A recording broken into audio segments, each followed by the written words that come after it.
Gua ada duit 10 jutaan lebih dikit lah. Kalau misalnya ambil iPhone 14, itu worth it nggak sih? Jadi banyak banget yang nanya ke gua, kalau misalnya punya budget 10 jutaan tapi nggak banyak ya, kasarannya 11 jutaan, 12 atau 13, itu kalau misalnya ambil iPhone 14, apakah masih worth it, Bang? Ya, jadi gini, iPhone 14 itu kan sebenarnya menurut aku iPhone yang dia itu nanggung ya, karena nambah dikit lagi itu dapat iPhone 15 dengan upgrade yang cukup signifikan. Dan kalau misalnya mau saving, kalian bisa ambil iPhone 13 dengan budget yang di bawah 10 jutaan harganya sekarang ini. Nah, sebenarnya apakah beli iPhone 14 ini adalah pilihan yang tepat? Kita langsung bahas tapi setelah yang satu ini.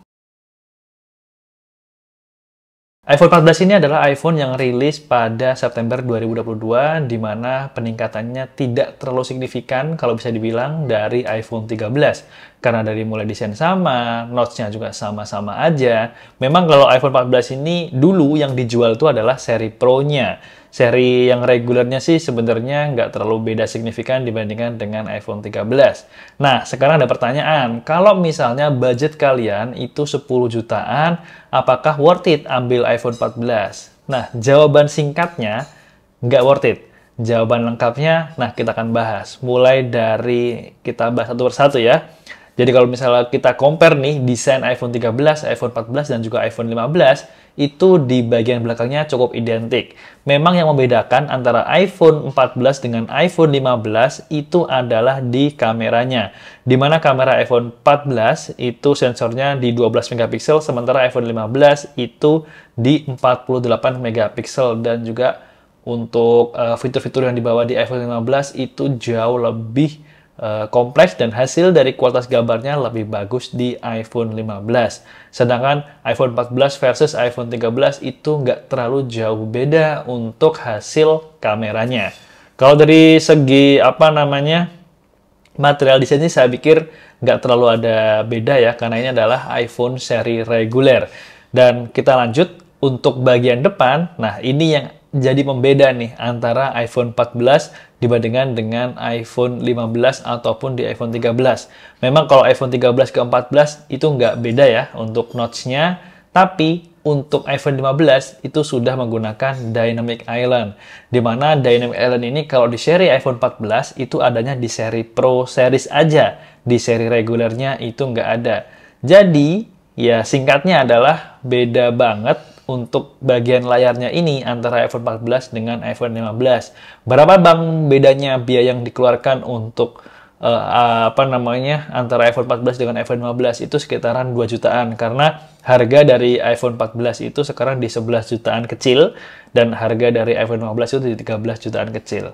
Itu belum kalian apply promo ya.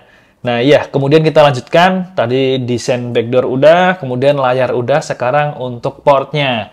Jadi kalau misalnya iPhone 14 dan iPhone 13 ini masih pakai port Lightning, iPhone 15 udah ada port USB Type-C, meskipun masih yang 2.0 ya untuk pengisian dayanya. Tapi ya itu aja. Kalau misalnya kalian punya smartphone nggak cuma satu, katakanlah kalian ada Android dan juga ada iPhone, kalian nggak perlu bawa dua kabel nih, karena kalau misalnya kalian beli iPhone 15, itu langsung pakai satu kabel yaitu USB Type-C, itu bisa untuk ngecharge Android maupun iPhone. Dimana untuk iPhone 14 ini enggak. Jadi kalau misalnya kita ngomongin iPhone 14 ini sebenarnya dia ada posisinya ada di tengah-tengah, nanggung banget, mau mundur juga ada iPhone 13 lebih worth it.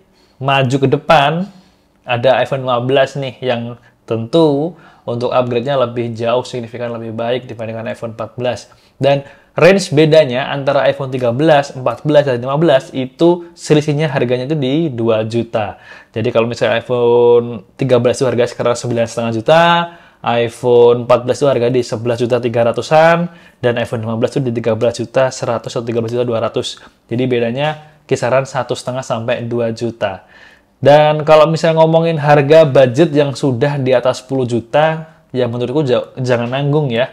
Kalau misalnya bedanya cuma 2 juta, ya dengan lifetime yang pasti jauh lebih panjang, ambil aja sekalian iPhone 15. Dan kita lanjut untuk performa nih ya. Untuk performa, kalau performa jelas ya, Kalau soal chipset, memang iPhone 13 dan iPhone 14 ini sama-sama menggunakan Apple A15 Bionic, jadi nggak terlalu ada beda, sama-sama pakai Apple A15 Bionic, sedangkan untuk iPhone 15 yang reguler sudah menggunakan Apple A16 Bionic, di mana ini setingkat lebih tinggi ya.